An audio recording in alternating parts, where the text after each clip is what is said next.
ठीक है जी, सबको वंदे मातरम। सामान्य प्रसव की जो कक्षा है उसमें स्वागत है। दिन है 28 जुलाई वीरवार, और पूनम जी आप शुरू कर सकते हैं। जी, वंदे मातरम, जय हिंद, जय भारत सभी को। आज का हमारा टॉपिक है लंबी प्रसव दर्दें। लंबी प्रसव दर्द आमतौर पर अगर कोई महिला प्रसव के पहले चरण में 24 घंटे से अधिक समय तक रहती है तो इसे प्रोल गार्ड या लेबर पेन कहा जाता है। पहले चरण में जो होता है वो होता है 12 घंटे तक का, जब तक और मल्टी ग्रेविडा में होता है 6 से 8 घंटे सामान्य माना जाता है। लेबर शुरू होने से लेकर सर्विक्स के लगभग 3 सेंटीमीटर तक मुंह खुलने के समय को लेटल फेज कहते हैं, और इसके बाद पूरा मुंह खुलने को एक्टिव फेज कहते हैं। सर्विक्स 1 घंटे में कम से कम 1 सेंटीमीटर कम खुलता है। कई बार लेबर पहले तो नॉर्मल तरीके से चलती है, पर बाद में सर्विक्स फैलने से रुक जाती है, जिसको सेकेंडरी अरेस्ट कहते हैं। दर्द से बच्चे का सिर ऊपर रहना या होली होली नीचे की तरफ आना, बच्चेदानी का मुंह पूरा ना खुलना, यह बहुत होली होली घंटे में एक सेंटीमीटर की को खुलना कहते हैं। लंबी प्रसव का जो होता है, आज मैं आपको ये बता रही हूँ कि जो लंबी प्रसव चलते हैं जिसके लिए जो नॉर्मल डिलीवरी का टाइम होता है वो 12 घंटे होता है, लेकिन कई बार क्या होता है कि जब लंबी प्रसव चलती हैं तो उसमें हमें काफी कुछ प्रॉब्लम्स आ सकती हैं। लंबी समय का मतलब ये होता है कि वो बच्चे को भी खतरा हो सकता है, उसमें माँ को भी खतरा हो सकता है। तो इसमें कभी भी ज्यादा रिस्क नहीं लेना चाहिए। अगर हम इसमें ज्यादा रिस्क लेंगे तो हमें भी प्रॉब्लम होगी और बच्चे को भी प्रॉब्लम होगी और माँ को भी प्रॉब्लम होगी, और कुछ हम अगर हम जानते हुए भी कि इससे टाइम लंबा चल रहा है तो हमें उस केस को हैंडल नहीं करना चाहिए, उसको रेफर कर देना चाहिए। जैसे कि इसमें बताया गया कि 12 घंटे से लेकर के पहले पहले उसमें 12 घंटे और दूसरे में 6 से 8 घंटे। तो कई बारी यूट्रस का मुंह खुलता है, आधा खुल जाता है, दर्दें वैसे ही होती हैं, शुरू बिल्कुल वैसे ही होता है, लेकिन बच्चेदानी का मुंह है जो आधा खुलता है। आधा खुलने के बाद वो होली अपनी पोजीशन में होली होली हो जाता है, जैसे 1 घंटे में सिर्फ 1 सेंटीमीटर खुलता है, उसके बाद वो खुलता नहीं है। और हम देखते हैं कि भी इतने टाइम में इतनी यूट्रस का मुंह खुल जाना चाहिए, तो वो जहां पर मीन्स के 2-3 घंटे में, 2 घंटे में, 3 घंटे में यूट्रस का मुंह खुलना होता है, तो वहां पे वो 2-3-4 घंटे लग जाते हैं उस यूट्रस का मुंह खुलने में। तो थोड़ा थोड़ा हमें तभी पता लग जाना चाहिए कि यूट्रस का मुंह खुलने में प्रॉब्लम आ रही है, तो आगे लेबर जब पेन आगे लेबर पेन शुरू होंगे तो डिलीवरी करने में भी आगे प्रॉब्लम आएगी। उससे क्या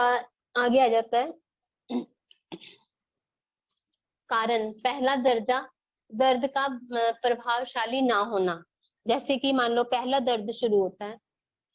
कारण होता है जो हल्की दर्द या बच्चेदानी का प्रसव के समय असाधारण तरीके से, जैसे कि दर्द हो रही है और बच्चेदानी के जो प्रसव पेन हो रहा है, वो दर्द तो हो रहा है, लेकिन जो बच्चेदानी है ना वो होली होली नीचे को आ रही है। कई बार क्या होता है कि पेन पूरे हो रहे होते हैं, लेकिन जो बच्चा होता है वो काफी पीछे होता है, यूट्रस जो होती है काफी पीछे होती है। जैसे कि अपने विजाइना में जब हम पीवी डाल करके देखते हैं तो वो यूट्रस है जो पूरी 3 इंच पीछे होती है, और दर्द भी हो रहे हैं और यूट्रस जो है वो 3 इंच पीछे भी है, और बड़ी मुश्किल से जो प्रेजेंटिंग पार्ट होता है बेबी का हेड होता है, तो वो बहुत, मान लो जैसे मेरी ये उंगली है, मैं उसको चेक कर रही हूँ तो मेरी उंगली सिर्फ यहाँ यहाँ तक आ रही है, बहुत जोर लगाती हूँ तो जाके मेरे को यूट्रस का मुंह महसूस हो रहा है और बच्चे बच्चे का जो सिर है वो महसूस हो रहा है। तो इस पहला अंदेशा तो हमें इसी में ही लग जाता है कि पेन पूरी हो रही है, लेकिन बच्चा है जो वो पीछे है, यूट्रस भी पीछे है और बच्चा भी पीछे है। तो पहला पहला यही होता है कि पहला दर्जे का दर्द, प्रभावशाली दर्द पूरे हो रहे होते हैं, लेकिन यूट्रस जो होती है वो समय से असाधारण विधि में होती है, बहुत पीछे होती है, वो आगे नहीं होती है। तो हमें ये अंदाजा लगाना लेना चाहिए कि इतनी पीछे क्यों है। मन में हमारे क्वेश्चन ये पहला आना चाहिए भी, ये इसको इतना नहीं होना चाहिए, इसको आगे होना चाहिए। दूसरा आता है कि पेल्विस का असाधारण होना, जैसे कि कई बारी पेल्विस में कोई बड़ी सारी यूट्रस होती है, सॉरी पेल्विस में कोई सिस्ट होता है, या यूट्रस में कोई सिस्ट होता है, या कुछ भी होता है, या कोई फोड़ा होता है, तब भी ये सब चीजें तब भी हो सकती है कि यूट्रस है जो आगे को, यूट्रस का मुंह नहीं खुल पा रहा, अगर खुल भी पा रहा है तो बेबी अभी अभी पीछे है, वो आगे नहीं आ पा रहा है। इसके बाद होता है कि फीटस, बच्चा बच्चे का साइज बड़ा होना, बच्चे की पोजीशन ठीक ना होना, बच्चे की प्रेजेंटिंग ठीक ना होना। कई बारी बच्चे का सिर बहुत भारी होता है, कई बारी बेबी तो ठीक होता है, लेकिन कई बारी किसी किसी बच्चे का ना सिर भारी हो जाता है। बेबी ठीक होता है, उसका वेट भी ठीक होता है, जिसकी वजह से बेबी जो है वो हड्डी में फिक्स नहीं हो पाता, वो पीछे पीछे रहता है, ब्रिम में तो आ जाता है लेकिन ब्रिम को पास नहीं कर पाता। तो भी ये प्रॉब्लम आती है कि बेबी पीछे पीछे है और उसकी डिलीवरी भी हम नॉर्मल तरीके से नहीं कर सकते, यूट्रस खुल जाएगी लेकिन बेबी आगे नहीं आएगा, ब्रिम में भी आ जाएगा, उसका सिर भी एंगेज हो जाएगा लेकिन वो ब्रिम को पार नहीं कर सकेगा। फिर हो जाता है कई बारी मदर जो होती है वो बहुत टेंशन में हो जाती है, चिंताग्रस्त हो जाती है, तो भी इन सब चीजों में परेशानी आ जाती है, क्योंकि उसका ध्यान जो होता है कुछ भी कहीं पे भी लगा लो, या उसका बच्चे की तरफ ध्यान होता है कि मेरा बच्चा पता नहीं कैसा होगा, पता नहीं लड़का होगा कि लड़की होगी, या कुछ भी मनोवैज्ञानिक को कुछ भी लगा लो। फिर आता है दूसरा दर्द, दूसरा दर्जा, बच्चेदानी की सुंगड़ने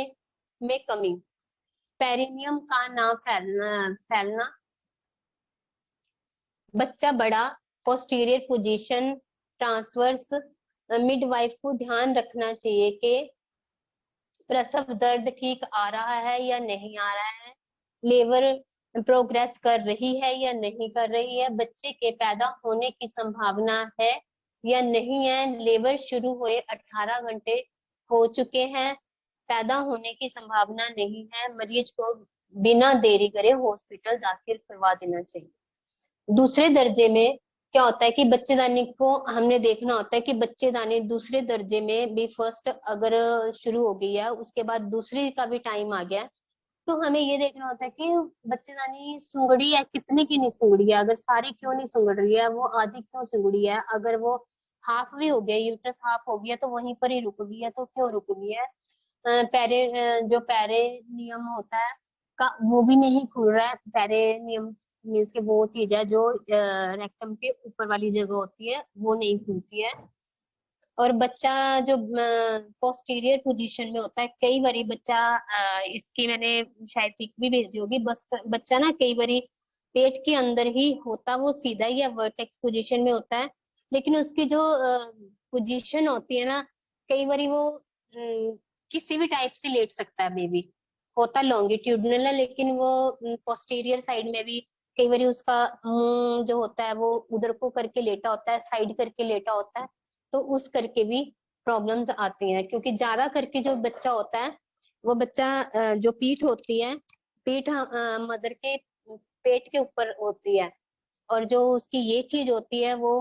बच्चे की स्पाइनल कॉर्ड की तरफ होती है, वो जो होती है वर्टेक्स साइज होती है और लॉन्गिट्यूडनल होती है, लेकिन कई बार बच्चा जब असाधारण अवस्था में होता है तो ऐसे, जैसे मैं सीधी ऐसे करके लेटी हूँ तो बच्चा कई बार माँ के पेट में ऐसे सीधा लेटा होता है, जिससे कि बच्चे का जोर नहीं लगता, तो भी प्रॉब्लम्स आती है। पोस्टीरियर पोजीशन और ट्रांसवर्स, कई बार बच्चा दर्द के दौरान दर्द भी हो रही है, यूट्रस का मुंह भी नहीं खुल पा रहा, अगर आधा के खुल गया तो बच्चे ने कई बार पोजीशन भी बच्चा घूम जाता है, चेंज हो जाता है। इसमें हमें ये देखना होता है कि जो मिडवाइफ को ध्यान रखना चाहिए कि प्रसव दर्द ठीक आ रहा है, कि उसके बाद जब हमें ये सब चीजों का थोड़ा सा पता लगता है भी क्यों हो रही है, इसकी प्रसव ठीक क्यों नहीं आ रही है, तो फिर हमें लेबर प्रोग्रेस हो क्यों नहीं रही है, तो हमें इसके बारे में थोड़ी सी किसी डॉक्टर की सलाह लेनी चाहिए। या ये सब होने के बाद कभी भी पेशेंट को ज्यादा इंजेक्शन या कुछ ऐसा नहीं देना जिससे कि बच्चे को भी खतरा हो और माँ को भी खतरा हो। और अब पेशेंट को आराम से उसको ये भी नहीं बताना कि तेरी डिलीवरी होगी या नहीं होगी, बड़े उसको आराम से समझा के, उसके घर वालों को समझा के डॉक्टर की सहायता लेनी चाहिए या फिर उसको हॉस्पिटल में रेफर कर देना चाहिए। दूसरी स्टेज का समय, लंबा हो जाने के खतरे। जब दूसरी स्टेज आ जाती है तो मान लो यूट्रस का मुंह भी खुल जाता है, मान लो दर्द ठीक आ रही है और दूसरी स्टेज हो चुकी है और यूट्रस का मुंह भी खुल चुका है और उसमें बेबी भी आगे आ चुका है, तो उसका फिर उसके बाद भी लंबा समय शुरू हो जाता है। पहले तो यूट्रस खुलने में 4 घंटे लग गए, फिर उसके बाद जब यूट्रस खुल गया है तो उसके बावजूद भी फिर उसका टाइम लंबा आ रहा है। तो उसमें क्या होता है कि उसमें माँ को भी खतरा होता है और बच्चे को भी खतरा होता है। प्रेजेंटिंग पार्ट हमें दिख रहा होता है लेकिन बच्चा आगे नहीं सरकता होता। माँ इतना जोर लगाती कि लेकिन बच्चे जो है ना आगे नहीं सरकता, तो वहीं पर ही जाम हो जाता है। तो उसमें क्या होता है, माँ को भी खतरा होता है और बेबी बच्चे को भी खतरा होता है। अगर सही दर्द आने पर भी बच्चा नीचे ना आए, नीचे आने वाला हिस्सा पतला पड़ जाए और जाता है तो बच्चेदानी फट भी सकती है। मान लो उसको दर्द भी सही आ रहे हैं और बच्चा नीचे नहीं आ रहा है, दर्द सही ले रही है और वो दर्द भी सही ले रही है और जोर भी सही लगा रही है, लेकिन बच्चा नीचे नहीं सरक रहा है। उससे क्या होता है कि उसके नीचे वाला ना, बच्चे के प्रेशर से बच्चा नहीं नीचे आ रहा है लेकिन बच्चा जोर मार रहा है, उसके प्रेशर से उसके जो नीचे वाला हिस्सा होता है वो पतला पड़ जाता है,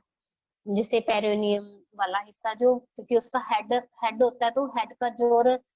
सामने आने की बजाय ना बच्चे का जोर ना नीचे पेरिनियम में चला जाता है। जैसे जहाँ पे रेक्टम होती है, रेक्टम के ऊपर वाला जो हिस्सा वो जहाँ पे लकीर होती है, जो फटने का डर होता है वो पतला पड़ जाता है और जिससे कि वो भी फटने का डर रहता है और साथ में यूट्रस का भी फटने का डर रहता है, जो कि खतरनाक हालत होती है। ऐसी हालत में बहुत ये खतरनाक हालत होती है। अगर बच्चे का सिर पेरिनियम में फंस जाए तो पेरिनियम फट सकती है। वही मैंने अभी आपको बताया ना कि अगर बच्चे का सिर पेरिनियम में ऊपर के सामने के जाने के बजाय बच्चे का सिर मान लो ये यूट्रस है, बच्चेदानी का मुंह ऐसे होगा तो बच्चा ऐसे सामने सिर आएगा, लेकिन कई बारी अंदर ऐसे होगा, लेकिन बच्चे ने अगर सिर को ऐसे नीचे झुका लिया है, जैसे ये मेरी पेंसिल है, नीचे झुका लिया तो वो यहाँ पे स्पॉट है, बच्चे का जो बाहर है यहाँ पे पड़ेगा, ना कि सामने पड़ेगा। तो हमारी बच्चे का ये चीज सामने आएगी और ये चीज सारी है ना वो नीचे को, बच्चा ऊपर की बजाय नीचे को जोर पाएगा, तो वो पेरिनियम में फंस जाएगा। वो सामने आने की बजाय उसका जोर नहीं लगा, पेरिनियम में फंसा ही रह जाएगा। पेरिनियम फट भी सकती है और अगर आउटलेट में 30 मिनट तक फंसा रहता है तो पेल्विक फ्लोर की मांसपेशियां सूज जाती हैं और डिलीवरी और भी मुश्किल हो जाती है। और मान लो पेरिनियम में फंसा हुआ है बच्चा, तो उससे क्या होता है कि वो जो सारी उसकी जो मांसपेशी होती है ना, आउटफिट का मतलब ये होता है कि अगर 30 मिनट तक पेरिनियम में सामने सामने बेबी का ऐसे हेड दिख रहा है, लेकिन इतने यूट्रस सामने, वल्वा भी खुली हुई है, उसका सारा ये चीज खुली है, लेकिन यहाँ से बाहर नहीं आ पा रहा है, बच्चा पूरा दिख रहा है लेकिन यहाँ से बाहर नहीं आ पा रहा है क्योंकि बच्चा इतनी जगह में फंसा पड़ा है। और फंसा होने के कारण ये सारी चीज बाद में आधा घंटा तक वहीं पे फंसा हुआ है, बच्चा निकल नहीं रहा है, माँ जोर लगा रही है, तो उससे उसकी सारी की सारी स्वेलिंग सूज जाएगा, उसका सारा शरीर सूज जाएगा। सूजने के करके अगर हम चाहेंगे भी तो उसकी बहुत मुश्किल हो जाएगी डिलीवरी होने में, जहाँ क्योंकि स्वेलिंग से निकलना तो और भी मुश्किल हो जाएगा और उसकी डिलीवरी और भी मुश्किल हो जाएगी। अगर बाय चांस हम उसको स्वेलिंग हुई हुई है, अगर हम उसको एपिसोड में भी करते हैं, अगर मान लो उसको हम यहाँ से कट डाल के बेबी निकालते भी हैं आधे घंटे के बाद, तो भी थोड़ी सी मुश्किलें आ सकती हैं क्योंकि स्वेलिंग में काट रहे हैं, तो उसको ओवर ब्लीडिंग होनी शुरू हो जाएगी, ब्लीडिंग बहुत ज्यादा होने लग जाएगी, जिससे कि संभालना बहुत मुश्किल हो जाएगा।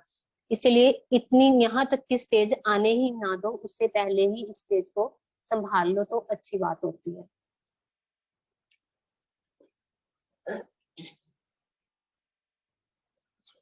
बच्चे बच्चे को खतरा, ये इस स्टेज के बाद मान लो अगर सारा वो हो भी जाता है, जब बच्चा बच्चा बाहर आता है तो बच्चे पर दर्द का बहुत जोर पड़ता है, जिससे कई बार ऑक्सीजन की कमी हो जाती है। मान लो हमने एपिसोड करके बच्चे को किस तरह हमने निकाल भी लिया है, क्योंकि वो एक तरह से जबरदस्ती डिलीवरी करने का हुआ कि हमने एक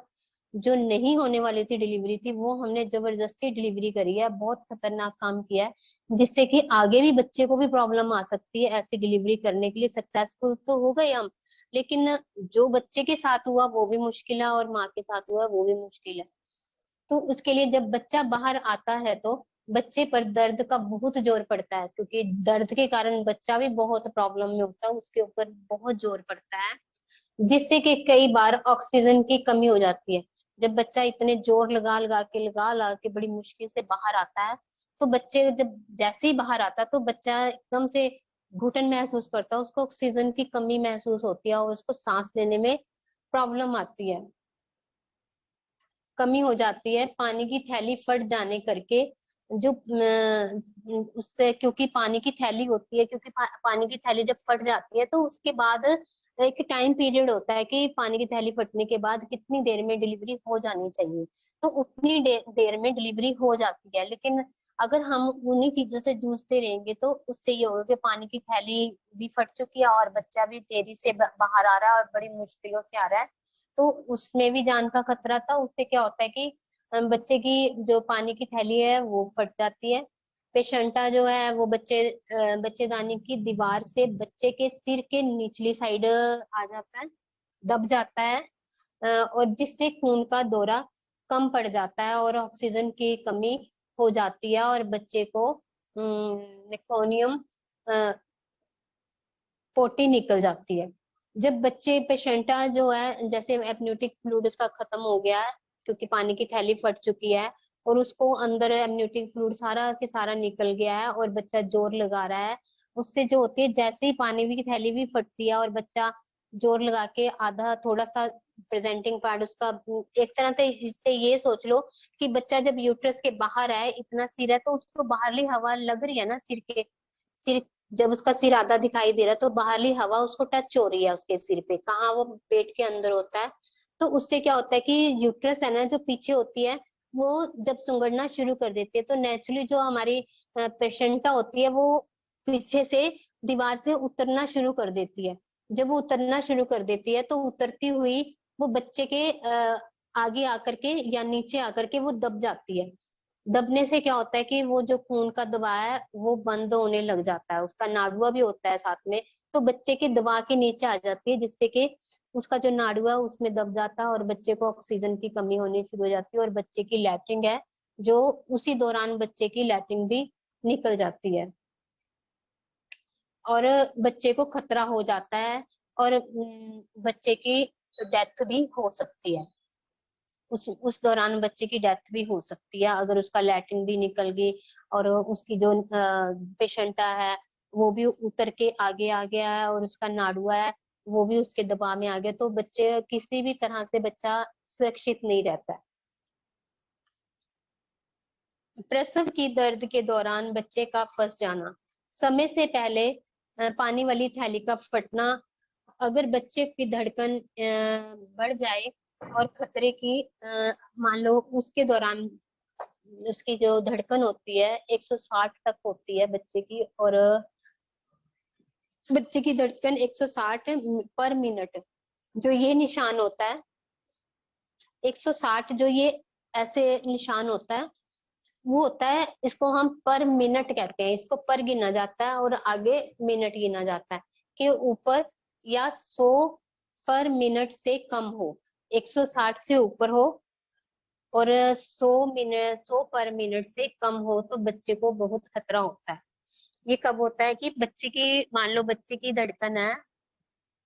उसके मेकोनियम भी साथ रहता है, एमनियोटिक फ्लूइड का रंग भी हरा जाता है। जब ये बच्चे की, ये बताया ना कि जब जब बच्चा खतरे का होता है, बच्चे की डेथ हुई, एक तो उसकी पेशेंटा नीचे दब गई, ऊपर से उसके नाड़ुआ भी नीचे दब गया, और उसका एमनियोटिक फ्लूइड भी खत्म हो गया, और उसकी पोटी भी निकल गई, और उससे उससे क्या होता है, जो भी अंदर से उसके फ्लूइड निकलने लग जाता है वो ग्रीन कलर का निकलने लग जाता है, और उसकी धड़कन एकदम से बढ़ जाती है। बढ़ने के बाद एकदम से उसकी फिर एकदम से धड़कन घट जाती है, और बच्चा डेड हो जाता है। और कई बारी ये भी सिम्टम देखने को आता है कि माँ माँ को ना एकदम से मान लो बच्चा अगर पेट में डेथ हो गई है, तो बच्चे माँ को एकदम से ठंड लगने लग जाती है, एकदम से ठंड लगेगी। ठंड के बाद उसको ये होगा कि बस मेरे को कुछ दे दो, और एकदम से शरीर है जो गर्म, बुखार चढ़ने जैसा शरीर हो जाएगा, और एकदम से उसको ठंड लगने लग जाएगी। तो थोड़ी कहीं ये भी निशानी होती है कि कोई ना कोई बात बच्चे को पेट में माँ के हुई है, तब करके माँ को ये प्रॉब्लम आई है।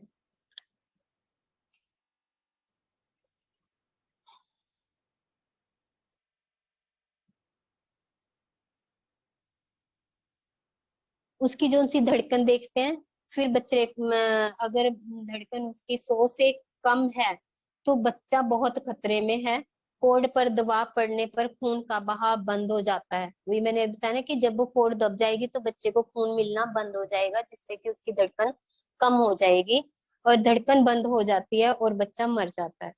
इसका इलाज क्या होता है? जल्दी से जल्दी इमरजेंसी समझ कर डॉक्टरी सलाह लें ताकि बच्चे को बचाया जा सके। ऐसी हालत में माँ को कोई भी, जब हमें लगता है कि बच्चा अभी नहीं हो पा रहा है, बच्चा बीच में फंसा हुआ है, और हमें लग रहा है कि माँ को भी परेशानी हो, तो जल्दी से जल्दी माँ को रेफर कर दो, हॉस्पिटल रेफर करो। उससे उस बीच माँ को कुछ नहीं देना है, कोई हमने उसको नींद की दवाई नहीं देनी है, कोई हमने उसको इंजेक्शन नहीं देना है, उसको जैसी हालत में है उसको वैसी हालत में रेफर कर दो।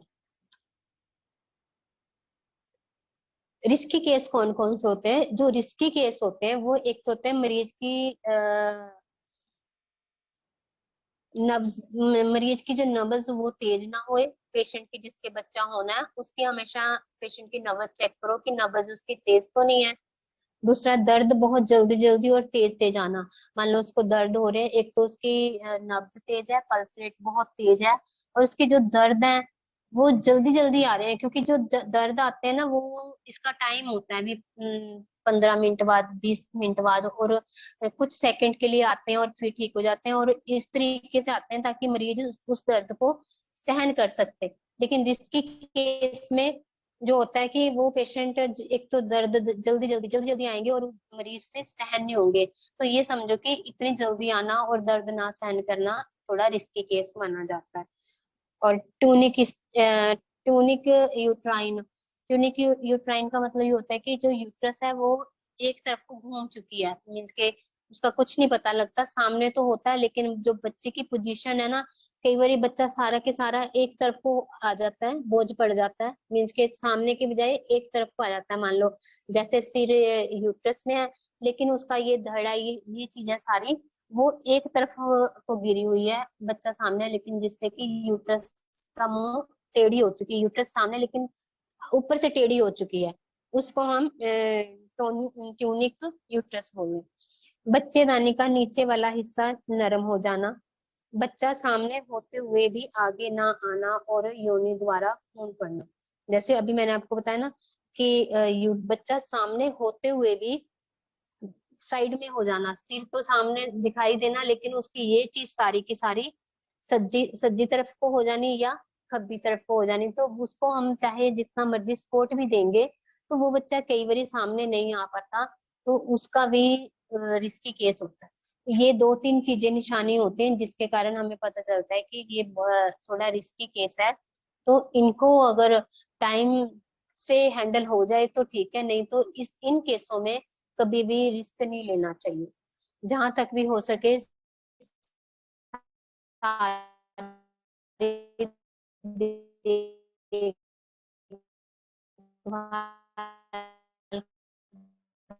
करके पूरा डिलीवरी सबसे बड़े सामने होगा और वो यूट्रस हम पीछे नहीं होगा कि हमारी उंगली वहां तक पहुंचे ना। अगर पहुंच भी रही है तो थोड़ी टच हो रही है और बच्चा बहुत पीछे है और पानी भी पड़ रहा है और उसके पेन भी हो रहा है, तो समझो ये केस रिस्की है। उस केस को कभी भी हाँ मत करो। तो उस केस को जितने भी हो जल्दी हो सके उसको टाल दो कि आप हॉस्पिटल जाओ, क्योंकि बदनामी से बहुत डर लगता है। तो इससे अच्छा यही है कि ऐसे केस को हाथ ही ना पाओ। तो ये था, ये आज का था जो बताया मैंने कि लंबी प्रसव का मतलब क्या होता है। कि लंबी प्रसव में पूरा बहुत सोच समझ के देख करके फिर केस में हाथ डालें, नहीं तो इस केस को जवाब दे दें। क्योंकि मैंने आपको नॉर्मल जो डिलीवरी है उसके बारे में बताया कि वो कितने से कितनी देर तक चलती है, लेकिन जो लंबी प्रसव चल रही है उसका खतरा ही खतरा।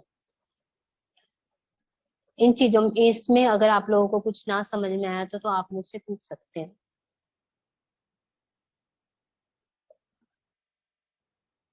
जी दीदी, आगे और है तो आप कंटिन्यू कर लो पहले, कोई नहीं।